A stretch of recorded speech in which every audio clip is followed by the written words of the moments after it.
नमस्कार साथियों। आज हम सामान्य अध्ययन के वस्तुनिष्ठ प्रश्न सेशन में महत्वपूर्ण प्रश्नों पर चर्चा करेंगे। आज के जो हमारे महत्वपूर्ण प्रश्न हैं, वो विभिन्न न्यूज़पेपर में आज की जो महत्वपूर्ण जानकारी, सूचनाएँ थी, उनसे लिए गए हैं। अब बात करते हैं हम, हाल ही में एनएचएस के उपयोग के लिए अनुशंसित की गई टेप्लीजुबेम, ये ध्यान रखना है कौन-सी है? टेप्लीजुबेम। टेप्लीजुबेम जो है, वो किस बीमारी के लिए टेप्लीजुबेम जो है, वो किस बीमारी के उपचार से संबंधित है? यहाँ ऑप्शन है डायबिटीज़, अस्थमा, मिर्गी और सोरायसिस। तो इसका जो सही आंसर है वो क्या है? डायबिटीज़ है। सही आंसर क्या है इसका? डायबिटीज़। ये डायबिटीज़ के लिए है। हम इसकी डिटेल में बात करते हैं। ये किस प्रकार की दवा है? इम्यूनोथेरेपी दवा है। किस प्रकार की दवा है? इम्यूनोथेरेपी दवा है। और ये जो इम्यूनोथेरेपी दवा है, ये इम्यूनोथेरेपी दवा स्टेज 3 टाइप 1 डायबिटीज़ की शुरुआत में स्टेज 3 टाइप 1 डायबिटीज़ की शुरुआत में देरी करने के लिए बनाया गया है। टाइप 1 डायबिटीज़ जो है, वो किस प्रकार की बीमारी है? ऑटो इम्यून बीमारी है। किस प्रकार की बीमारी है? ऑटो इम्यून बीमारी है, जिसमें इम्यून सिस्टम पैनक्रियाज की इंसुलिन बनाने वाली बीटा सेल को क्या कर देती है? नष्ट कर देती है। इम्यून सिस्टम पैनक्रियाज की जो इंसुलिन बनाने वाली बीटा सेल है, उसको नष्ट कर देती है। स्टेज 2 जो है, टाइप 1 डायबिटीज की पहचान डायबिटीज ऑटो एंटीबॉडीज और असामान्य ब्लड शुगर लेवल से होती है, जिसमें इंसुलिन थेरेपी की जरूरत नहीं होती।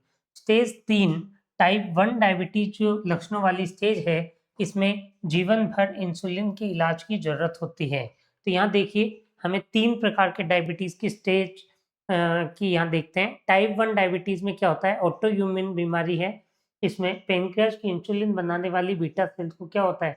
नष्ट कर दिया जाता है। स्टेप 2 जो है, वो टाइप 1 डायबिटीज़ की पहचान ऑन ऑटो एंटीबॉडीज़ और असामान्य ब्लड शुगर लेवल से होती है। स्टेज 3 में टाइप 1 डायबिटीज़ लक्षण वाली जो स्टेज है, इसमें जीवन भर क्या करना पड़ता है? इंसुलिन लगानी पड़ती है।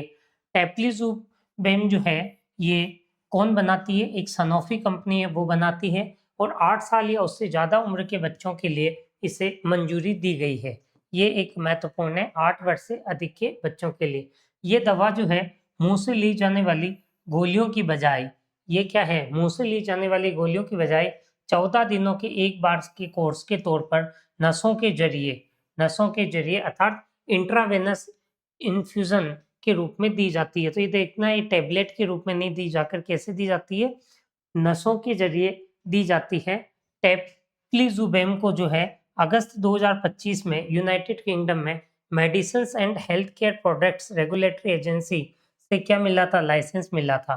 तो इसको 2025 में यूनाइटेड किंगडम में medicines and health care product से लाइसेंस मिला था। National institute for health and care excellence ने इंग्लैंड और वेल्स में इस्तेमाल के लिए 22 जून 2026 को टेफ्लीजुमेब को अंतिम ड्राफ्ट गाइडेंस इसका जारी कर दिया था।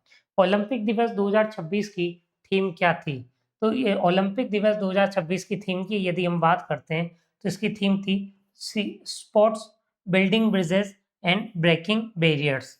ये इसकी थीम थी। किसकी थीम थी? ओलंपिक दिवस 2026 की थीम थी। ओलंपिक दिवस 26 की बात करते हैं, तो ये जो इंटरनेशनल ओलंपिक कमेटी है आईओसी, ये कब बन 1894 में स्थापना की गई थी और उसके बाद हर साल 23 जून को क्या मनाया जाता है? ओलंपिक डे मनाया जाता है। कब मनाया जाता है? 23 जून को ओलंपिक डे मनाया जाता है।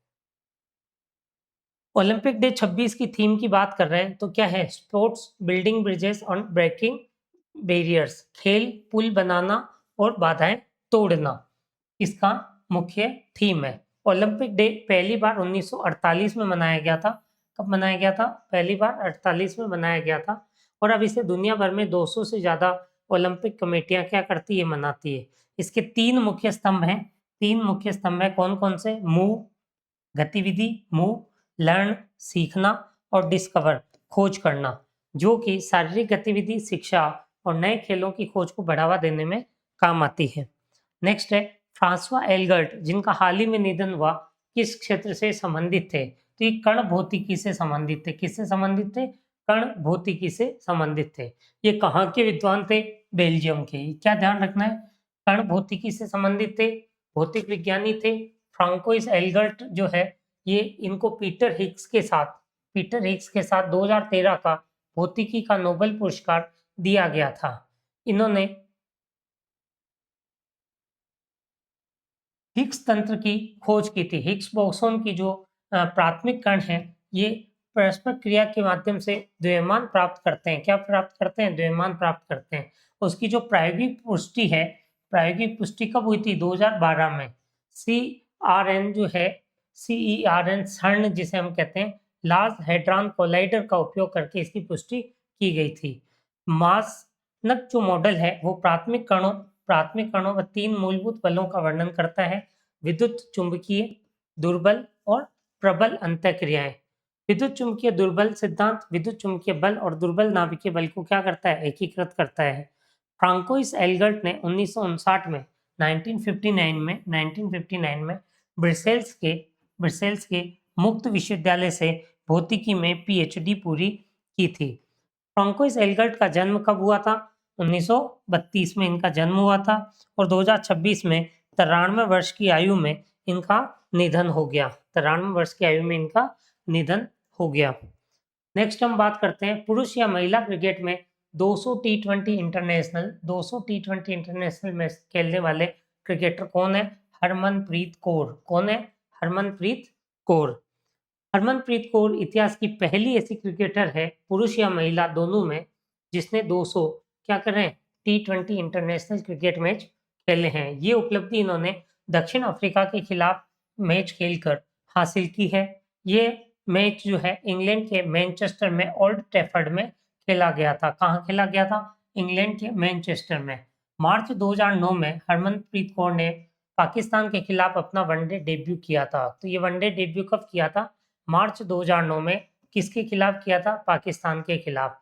जून 2009 में टॉन्टन में इंग्लैंड के खिलाफ अपना टी20 डेब्यू इन्होंने किया था। तो ये ध्यान रखना है, हरमनप्रीत कौर ने मार्च 2009 में पाकिस्तान के खिलाफ वनडे डेब्यू किया और जून 2009 में टॉन्टन में इंग्लैंड के खिलाफ टी20 में डेब्यू किया था। अमोल मजूमदार और स्मृति मंधाना ने इन्हें एक यादगार केप और 200 लिखी हुई एक खास जर्सी भेंट की थी। तो ये भी ध्यान रखना है कि इनको ये यादगार केप 200 लिखी हुई किसने भेंट की थी? अमोल मजूमदार व स्मृति मंधाना ने।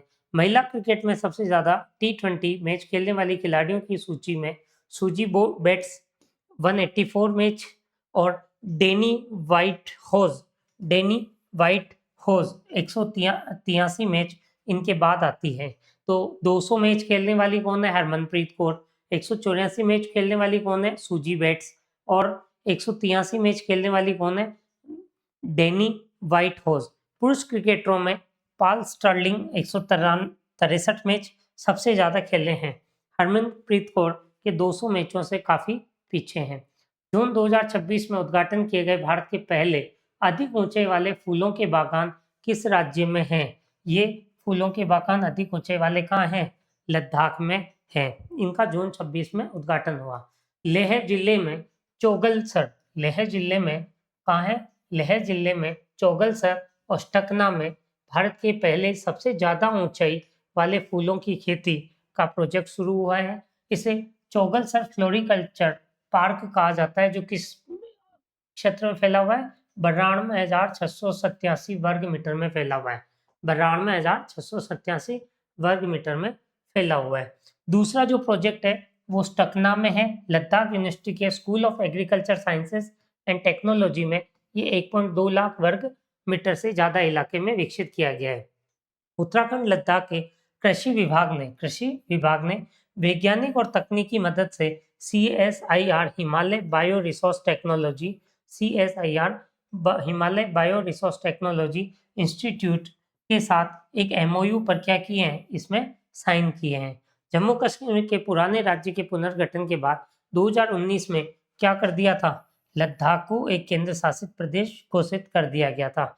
लद्दाख के ग्रीन कवर को ये जो पहल है ये 0.4 से बढ़ाकर 5% करने के लक्ष्य को क्या करेगी, सपोर्ट करेगी और स्थानीय रोजगार को बढ़ावा देगी। तो ये जो प्रश्न है, ये सारे जो पॉइंट्स लिखे अपने 1 2 3 4 लगभग 1 2 3 4 5 6, ये 6 कथन कारण में भी हम ले सकते हैं। जैसे जून 2026 में लद्दाख के लेह के चोगलसर और स्टकना में भारत के पहले ज़्यादा ऊंचे वाले फूलों के प्रोजेक्ट शुरू किए गए। ये कथन क्या हो जाएगा, सही हो जाएगा। अगर यहाँ माह बदल देंगे तो वो कथन गलत हो जाएगा। जैसे चोगलसर फ्लोरिकल्चर पार्क जो है, उसको कितने वर्ग मीटर में फैला हुआ है, 92,687 वर्ग मीटर में फैला हुआ है। इसकी संख्या अगर हम स्टकना वाला जो है 1.02 लाख वर्ग मीटर, इसको वहां लिख देंगे तो वो क्या हो जाएगा, गलत हो जाएगा। साथ ही साथ क्या करना है, कृषि विभाग ने किसके साथ एक एमओयू साइन किया है, CSIR Himalayan bio resource technology के साथ एक एमओयू साइन किया है। नेक्स्ट हम बात करते हैं, बुद्ध परिनिर्वाण मूर्ति कला वाला एक दुर्लभ दुर्लभ 4 तरफा पत्थर का स्तंभ तेलंगाना के किस जिले से पाया गया है। तो ये जो स्तंभ है, कौन सा, बुद्ध परिनिर्माण वाला, ये पाया गया आदिलाबाद। कहाँ से मिला है, आदिलाबाद से ये मिला है। आदिलाबाद जिले के कौन से गांव से मिला है, भीमसारी गांव से मिला है। भीमसारी गांव से मिला है। किस प्रकार का है, 4 तरफा है, ये ध्यान रखना है। किस तरह का है, 4 तरफा है। क्या है, पत्थर का खंबा मिला है। इस खंबे में एक ही स्मारक पर क्या है, बौद्ध है, वैष्णव है और शैव मूर्तियों को मिलाया गया है। कौन कौन सी है, इस खंबे में एक ही स्मारक पर बौद्ध, वैष्णव और शैव मूर्तियों को मिलाया गया है। और ये तेलंगाना के आर्कियोलॉजिकल रिकॉर्ड में अनोखा बनाता है। परिनिर्वाण का मतलब क्या है, गौतम बुद्ध का आखिरी देहांत, जो पारंपरिक रूप से कहाँ से जुड़ा हुआ है, कुशीनगर से जुड़ा हुआ है। खंबे पर क्या है, बुद्ध की तस्वीर है, पाली कैनन के एक टेक्स्ट हैं और परिनिर्वाण सूत्र में लिखे विवरण इसमें मिले हैं। खंबे के एक तरफ क्या है, विष्णु सायन मूर्ति है, विष्णु सायन मूर्ति है जो विष्णु को लेटे हुए मुद्रा में दिखाती है।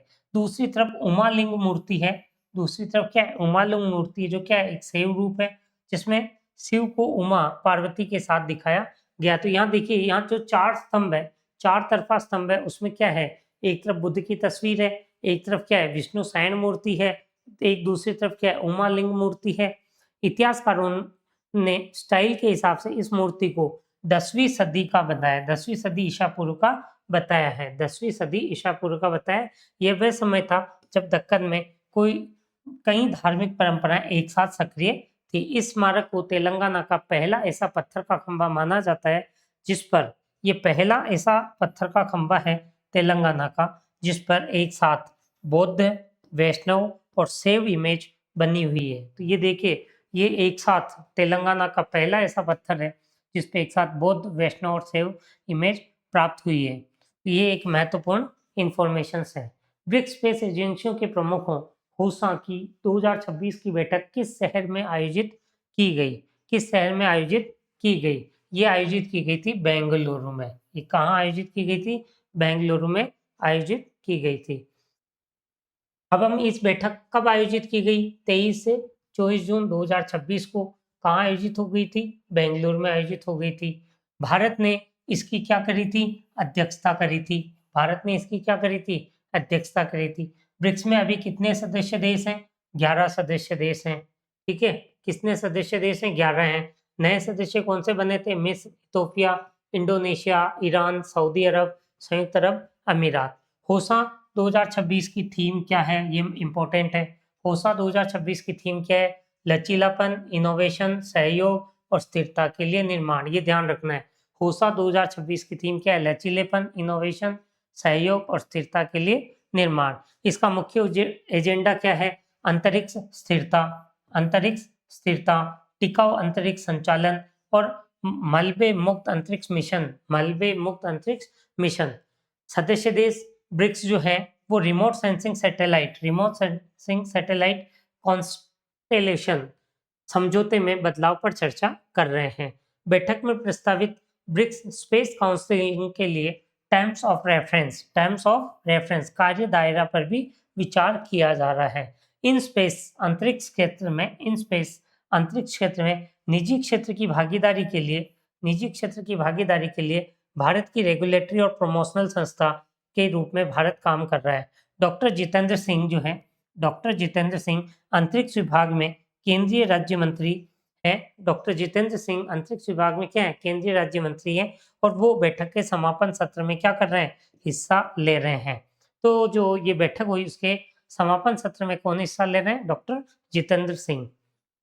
संयुक्त राष्ट्र लोक सेवा दिवस जून 2026 कब मनाया गया? 23 जून को मनाया गया। 23 जून को मनाया गया। सरकारी कर्मचारी व सरकारी संस्थाओं के योगदान को सम्मान देने के लिए प्रतिवर्ष 23 जून को संयुक्त राष्ट्र लोक सेवा दिवस मनाया जाता है। संयुक्त राष्ट्र लोक सेवा दिवस मनाया जाता है। इस दिन की शुरुआत जो है संयुक्त राष्ट्र महासभा के 20 दिसंबर 2002 को अपनाए गए प्रस्ताव 57/277 के तहत की गई। इस दिन को मनाने की शुरुआत संयुक्त राष्ट्र महासभा के 20 दिसंबर 2002 का कौन सा प्रस्ताव है? 57/277। संयुक्त राष्ट्र लोक सेवा पुरस्कार 2003 में शुरू किए गए थे और इन्हें लोक सेवा के क्षेत्र में बड़ा अंतर्राष्ट्रीय सम्मान माना जाता है।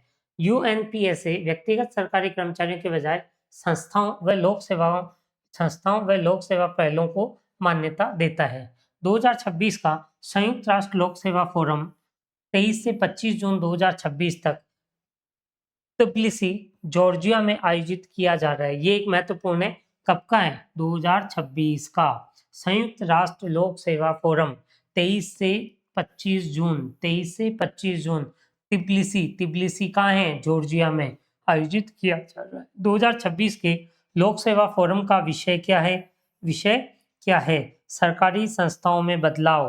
क्या है? सरकारी संस्थाओं में बदलाव, इनोवेशन, भागीदारी और समावेशन। ये ध्यान रखना है। 2026 के लोक सेवा फोरम का जो विषय है वो क्या है? सरकारी संस्थाओं में बदलाव, इनोवेशन, भागीदारी और समावेशन को क्या करना है? बढ़ावा देना है। समावेशन को बढ़ावा देना है। नेक्स्ट है 2026 फीफा वर्ल्ड कप के दौरान फीफा वर्ल्ड कप के इतिहास में सबसे ज्यादा गोल करने वाले खिलाड़ी कौन है? तो लियोनेल मेसी। कौन है? Lionel Messi. FIFA World Cup के दौरान सबसे ज्यादा गोल करने वाले जो खिलाड़ी हैं वो है लियोनेल मेसी। अब हम बात करते हैं 2026 फीफा वर्ल्ड कप की मेजबानी किसने करी? मेजबानी संयुक्त रूप से की गई थी अमेरिका, कनाडा और मेक्सिको ने। ये ध्यान रखना है। इसकी जो मेजबानी करी है वो संयुक्त रूप से मेक्सिको, कनाडा और अमेरिका ने की है। 2026 का यह टूर्नामेंट पहला फीफा वर्ल्ड कप होगा जिसमें कितनी टीमें भाग ले रही है? 48 टीमें भाग ले रही है। लियोनेल मेसी कहाँ के हैं? अर्जेंटीना के। कितने गोल दागे इन्होंने? 18 गोल दागे। अब तक सबसे ज्यादा गोल दागने वाले खिलाड़ी हैं। सबसे पहले वर्ल्ड कप इससे पहले वर्ल्ड कप में सबसे ज्यादा गोल करने का रिकॉर्ड मिरोस्लाव क्लोज कहाँ के थे? जर्मनी के। उनके नाम था जिन्होंने कितने गोल दागे थे? 16 गोल दागे थे। तो ये ध्यान रखना है साथियों कि पहले किनके नाम ये रिकॉर्ड था? मिरोस्लाव क्लोज के नाम पर ये रिकॉर्ड था जिन्होंने कितने गोल दागे? 16 गोल दागे थे। अब ये रिकॉर्ड किसके नाम हो गया है? हमारे जो लियोनेल मेसी अर्जेंटीना के खिलाड़ी हैं उनके नाम ये रिकॉर्ड हो गया है जिन्होंने कितने गोल दाग दिए? 18 गोल दाग दिए हैं। लियोनेल मेसी 2006 में फीफा वर्ल्ड कप में अपना डेब्यू किया था। 2006 में इन्होंने डेब्यू किया और अब तक कितने वर्ल्ड कप टूर्नामेंट खेल चुके हैं? 6 वर्ल्ड कप टूर्नामेंट खेल चुके हैं। एक ही फीफा वर्ल्ड कप में सबसे ज्यादा गोल करने का रिकॉर्ड जस्ट फॉर्टेन फ्रांस के नाम है जिन्होंने 1958 में 13 गोल दागे थे। जस्ट फॉर्टेन फ्रांस के नाम है। जस्ट फॉर्टेन कहाँ के हैं? फ्रांस के, जिन्होंने 1958 में कितने गोल दागे? 13 गोल दागे थे। 48 टीमों वाले इस नए फॉर्मेट में मैचों की संख्या क्या हो जाएगी? बढ़ जाएगी। सबसे ज्यादा 48 टीमें इस 26 फीफा वर्ल्ड कप में भाग ले रही है।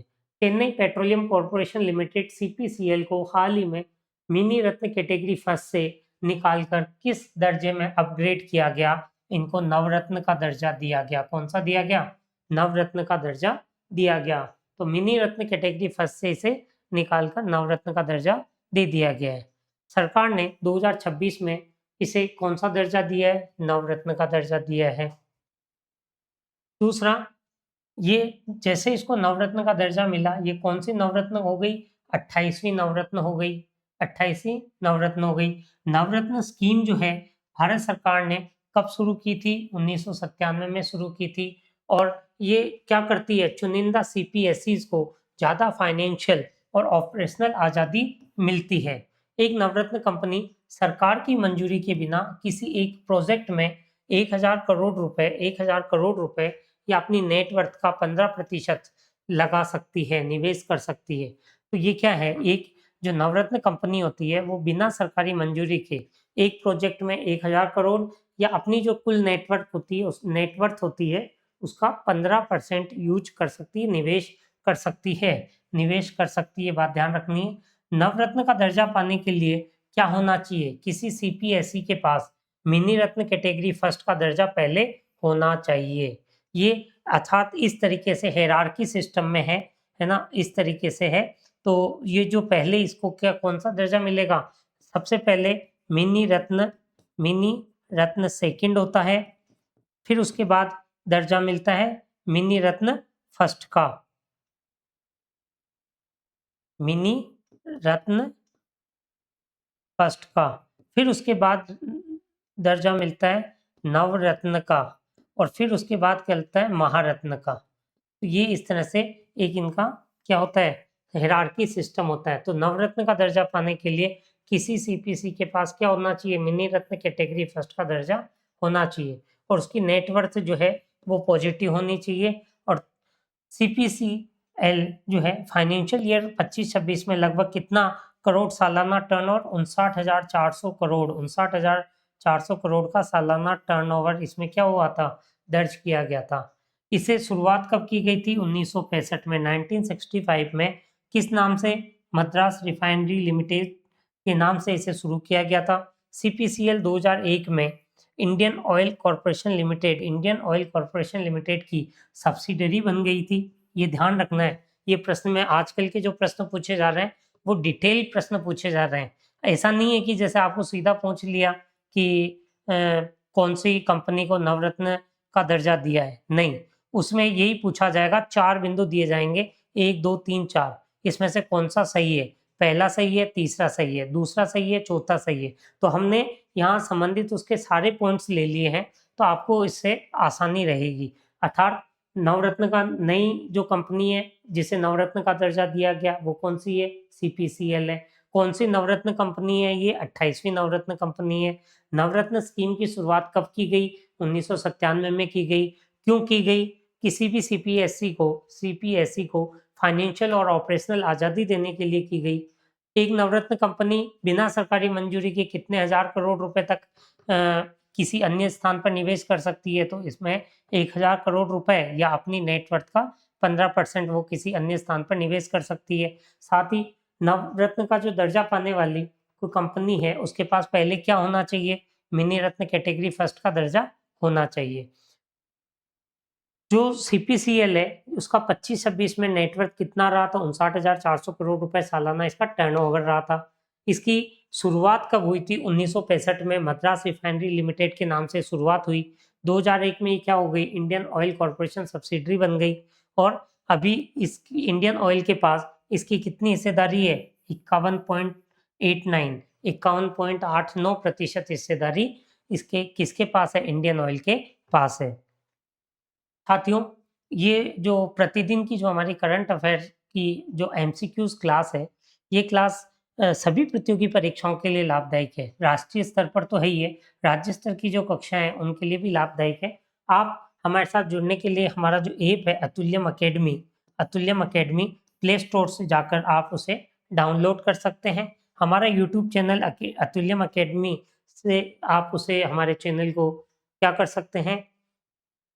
सब्सक्राइब कर सकते हैं और निरंतर हमारे जो नए वीडियोज़ हैं, उनकी सूचना आपको बेल आइकन दबाकर रखें ताकि आपको समयबद्ध तरीके से उन नए वीडियोज़ की सूचना मिल सके। आप हमारे टेलीग्राम चैनल अतुल्यम अकेडमी से जुड़ सकते हैं। हमारा जो इंस्टाग्राम चैनल है अतुल्यम अकेडमी, उससे आप जुड़ सकते हैं।